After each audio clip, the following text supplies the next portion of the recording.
Hello, welcome back to the channel. It's kind of hard to see in this lighting, but my hair is definitely a burgundy now. Yeah, I like it. I did my colors myself. I didn't go to some colorist or color specialist. But I watched way too many videos late at night last summer about your colors and whether you're winter, summer, or that kind of stuff. And figured out in the process that my skin tone actually does have more of an olive tone to it, which is why I've never actually worn foundation. I'm not much of a girl. I don't do a lot of the makeup stuff.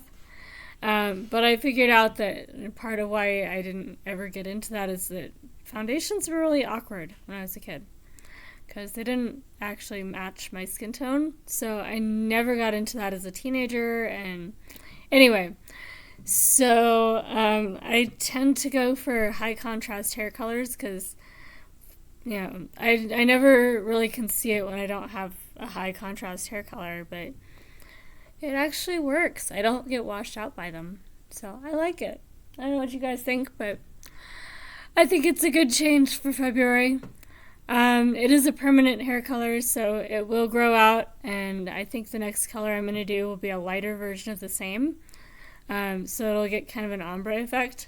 I haven't decided yet for sure, but I've done that before in a different shade, and it was really fun.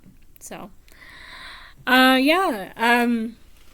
am doing a video today, the same night actually as the previous video, but this one is the what I'm reading for the first week of February. Ooh, exciting. And I had my little buddy Lobster, I'm calling him Mervin the Lobster, in the thumbnail image.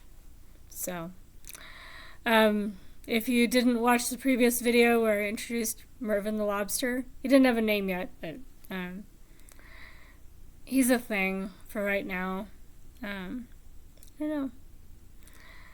Everybody has to have a second childhood and middle age, right? The midlife crisis. And having stuffed animals in your 40s seems appropriate for a midlife crisis. It's a lot less destructive than some people's. I have penguins somewhere. I don't remember what box they ended up in, but there might be a stuffed penguin at some point that makes an appearance, if I can find them. I have little penguins, but I have one that's like proper, like emperor penguin sized penguin. Maybe not quite life size, but pretty close. When I was a kid, just slight tangent before we get into the books. When I was a kid, one of the things on my bucket list that I really intended to do is travel to all the places where at the time, I don't remember if it was 12 or 22. There were only like that many species of penguins that were still alive in the world. I was going to travel to all the places where those penguins exist and visit all the penguins. And then I thought about it a bit more. I don't really want to travel to the central part of Antarctica to see the penguins that are down there. That's cold. And I'm not really into cold. And a lot of penguins are where it's really cold. And then I figured out that I'm hydrophobic, that I really don't swim very happily. So there went that idea. But I still like penguins. I just don't know if I want to travel to see all the penguins, because they tend to live where I don't want to. Although the ones off the coast of New Zealand, the cute little guys, they're in a David Attenborough movie or film, and they're really cute. I wouldn't mind going where they are, because that sounds like someplace I would enjoy. Anyway, total aside from books, there are no penguins in my stack of books for the first week of February. There are some really good books, and it is a tall stack. You guys, if you saw my previous video, you saw it. When I'm actually in good form, my finished books are a good stack every month. So this isn't crazy for me. But if you don't read like this, don't try to do what I do. your brain will be mush. I have 3 college degrees that feed into what I know and what I'm interested in and what I read. So a lot of what I read actually comes from things I've studied in more depth already. So, for instance, the first book on my stack, Karl Marx, Capital, Volume 1. This is a reread, guys. Yeah. I actually don't mind this book. Karl Marx lays out kind of the theory of capitalism and how it's supposed to work pretty well. Like, how you get more, money to build your business from the business itself and how you structure it and how you can keep doing that and, you get capital. You increased production for decreased inputs. It's great. It's like magic. Adam Smith actually lays out a similar structure, but in less detail. Karl Marx gets into it in a way that builds to what he's going to talk about. But they're similar on that respect. If you haven't read Adam Smith, that's another tome in economic theory, which was one of my big interests in grad school. Total nerd here. Unapologetic total nerd here, actually. I love theory. So I'm going to reread Capital Volume 1. I'm going to start with that, starting this week. This is my tome for February. It was book 24 on my list, on my numbered list of 24 tomes for 24. And the number 24 was selected for the Reading 1001 TBR Takedown game. And the book for that was number 24 on my list was Lord Jim by Joseph Conrad. Totally different sort of book. And look at how cute and small it is. This one I'm definitely going to do this week because my last book for January should have been my first book. Really, to be honest, I knew I needed to read it. And do I do this every month? Yeah, kinda. The book that's picked for this game, I always leave it to last, and it's the one book every month that there are points writing on this book. It's one of the hardest reading games that I consistently try to play in any of the things I've been doing since I started doing book stuff on the internet.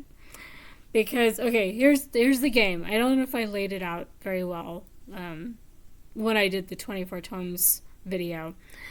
So, the Reading 1001 group on Goodreads has the TBR Takedown game. So, you list out your 24 books that are on the Boxall's 1001 books you must read before you die list. And you number them 1 through 24.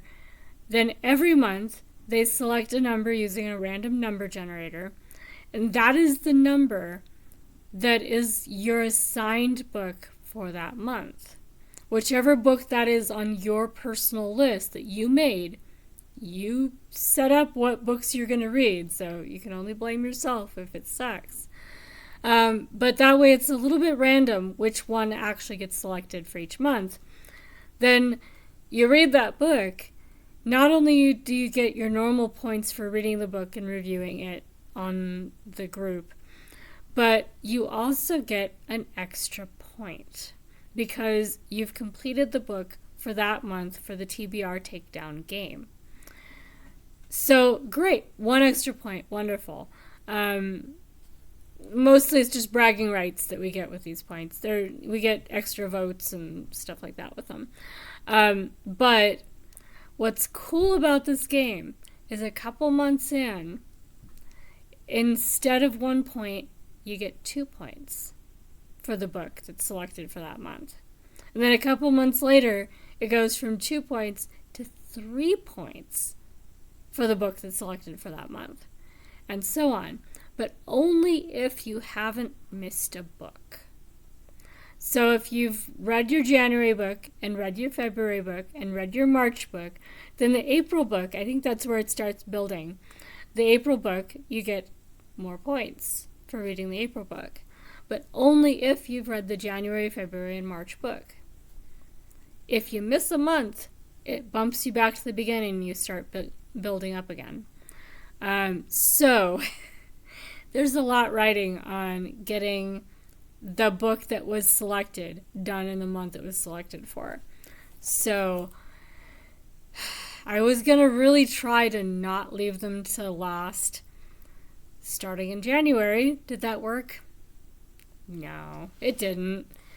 But Lord Jim, I'm starting with it week 1 of February. And I'm going to actually start it in whichever sprints I find tomorrow that I can start reading in February. I know I saw some that were scheduled for February 1st. So there are sprints happening tomorrow. I'm going to find one. And when I find one, I'm going to be starting with Lord Jim. I've said it on a video. It is official. Yeah, we'll see how well that works. But I am going to try and finish Lord Jim as one of the first books I finish in February. Because that way I'm not scrambling at the end of the month to finish Lord Jim. I have my reread of Oversea Under Stone that I'm going to start with so I can finish up this series.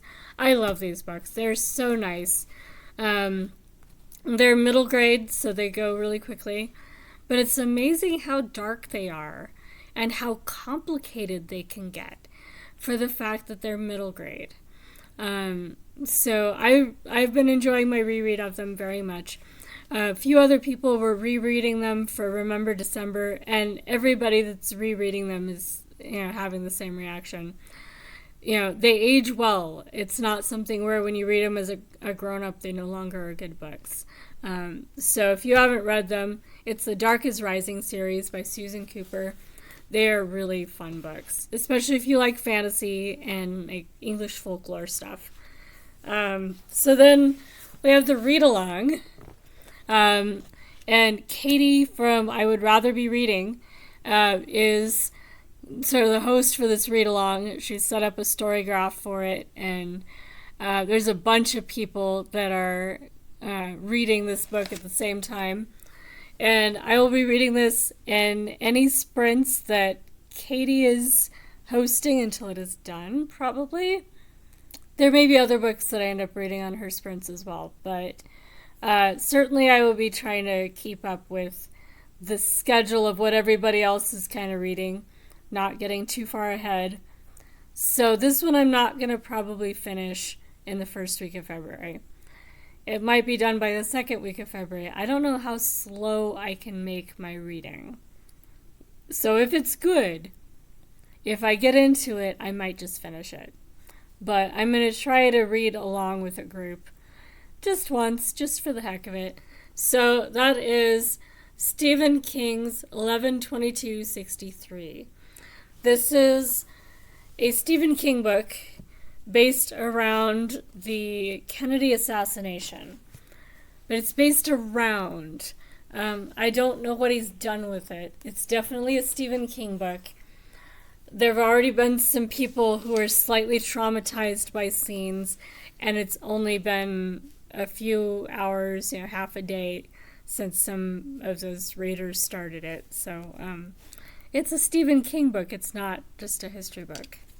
It's really probably not a history book. But I haven't read it, so we'll find out. I'm starting The Pawful Truth by Miranda James. This is my book for the Cat Lady Readathon, and I will be looking for more books that have cats on the cover and stuff. I need to organize my bookshelves anyway. I have 2 bookshelves that I'm going to be building tomorrow during an audiobook, so that I'll have more places to put books. And then I really have to organize my books. It took me weeks to locate my Stephen King book for this read-along.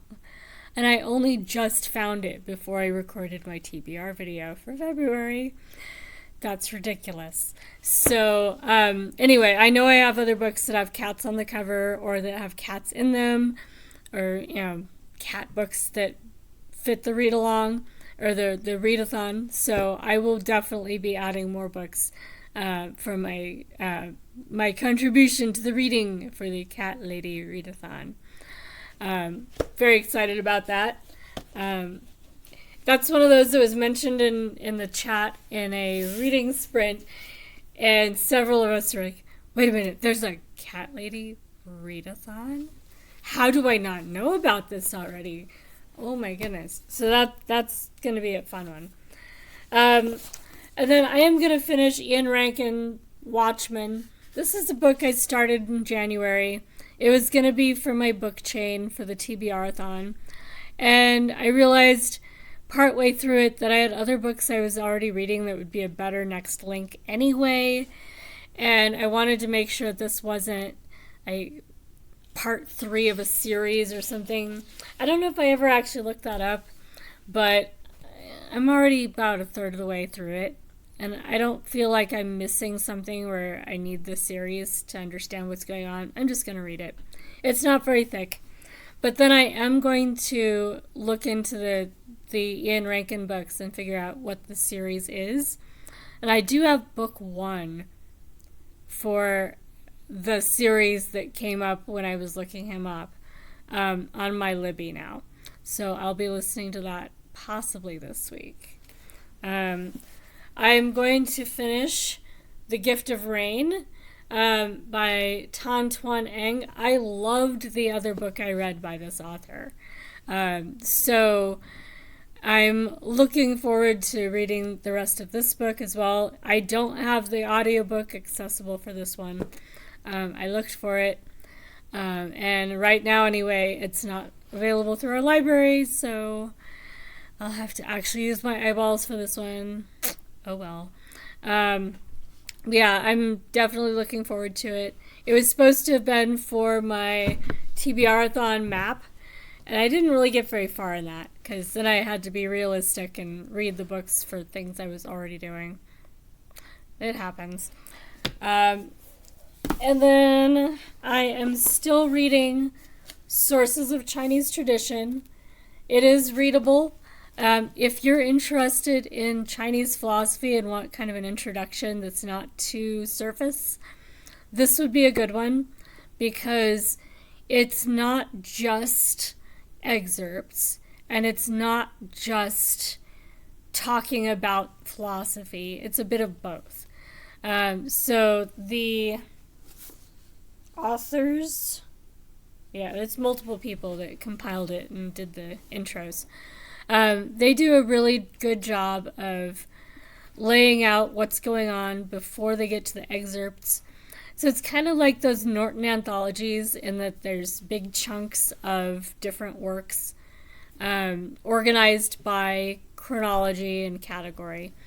But it does a really good job of laying out what's going on.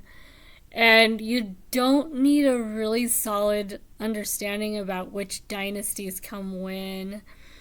I've had 2 college classes in Chinese history. You had to do the filler classes for your degree that, meet, certain graduation requirements for being a well-rounded student when you graduate, kind of thing. And I did kind of make those thematic, so I did an undergraduate and upperclassman level Chinese history class. So I've had, what dynasty goes first and second and third and all that. And then a couple years later, I did my senior level Chinese history class. So that's kind of I do have that background reading this book. To me, all of that it makes sense. I don't feel like I'm behind. I don't feel like I'm lost. If you've not ever read any Chinese history or studied any Chinese history, you might want to occasionally pop into Wikipedia or something just to familiarize yourself with what's going on. But yeah, I definitely recommend Sources of Chinese Tradition. So far, it's a positive reading experience, not just a reference book. So that's going really well. I've had several people that were really interested in this book after I talked about it. So I'm going into a little more detail on it because it's not something I expected anyone to zero in on. Other people actually might want to read this book. Definitely, it's worth checking out if you're interested in this subject area.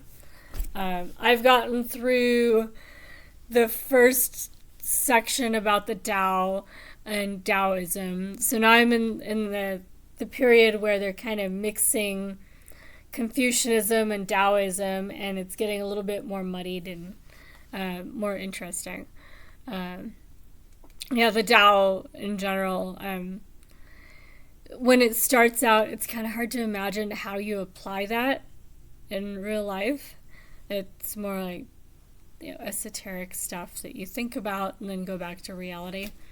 So then at some point, some of the thinkers start coming up with ideas for how do you incorporate the Taoist ideas into a workable philosophy for real life where you don't have to be a monk and sit on a hillside and just meditate all day or whatever.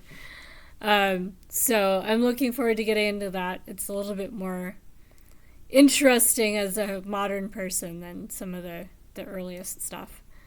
Anyway, and then the last book that I'm focusing on for the first week of February is a fun one and a library book. Susan Wittig Albert.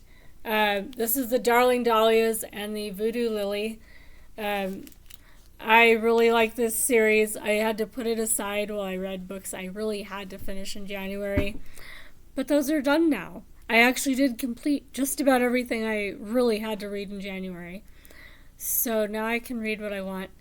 So in addition to Lord Jim, this will probably be what I'm going to start with tomorrow or today, probably at this point by the time you're watching it or whenever. But this will be one of the books that I start with for the 1st of February for reading sprints. And I will definitely be doing more reading sprints. I've been really enjoying being able to parse out my reading and feel like I'm actually still having a bit of a social life. I've met some amazing people through doing the reading sprints. It's just a lot of fun. It's not for everybody. My roommates are like, one of them especially, what are you doing exactly?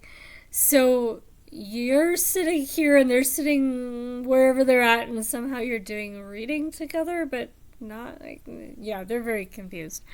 And it's definitely not something that they're ever going to want to do. They don't think about reading like that.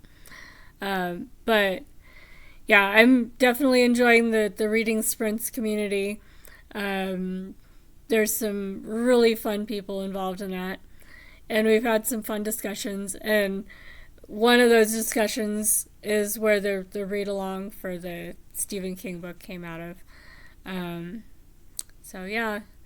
It's been fun so far. And it's a diverse enough group of readers that the broad range of books I read, quite often what I'm reading during those sprints, other people in the group have actually read it. Not a lot, and I will admit that most of what I'm reading is not new fiction or even new nonfiction, and it's not a lot of popular mainstream. So it's not stuff where everybody's guaranteed to have it on their shelves. So it's kind of a nice surprise that so many people have heard of what I'm reading and read what I'm reading and liked it or disliked it or had opinions. That's kind of what I was missing before I joined BookTube. So this is good. And yes, I am enjoying doing BookTube. I'm still annoyed at my internet. Eventually, we'll figure out how to deal with our internet. We need to actually do infrastructure stuff before we can do internet changes. I think we're going to have to actually cut a tree down, or at least cut parts of a tree off to be able to string the wires that we need to string to be able to set up the internet that we need to set up. it's not as simple as it has been in other houses. I'll put it that way. So there are reasons we haven't just gone and set up an account with a better internet service provider, and it's complicated. But once I have internet set up so that it's a little bit more stable, so that I could stream without worrying that my internet's going to cut out every 10, 15, 20 minutes while I'm trying to stream, then I am intending to figure out how to do Reading Sprint hosting myself. And there is actually a gap where I am always looking for reading sprints, and nobody in the community I've been involved in is sprinting.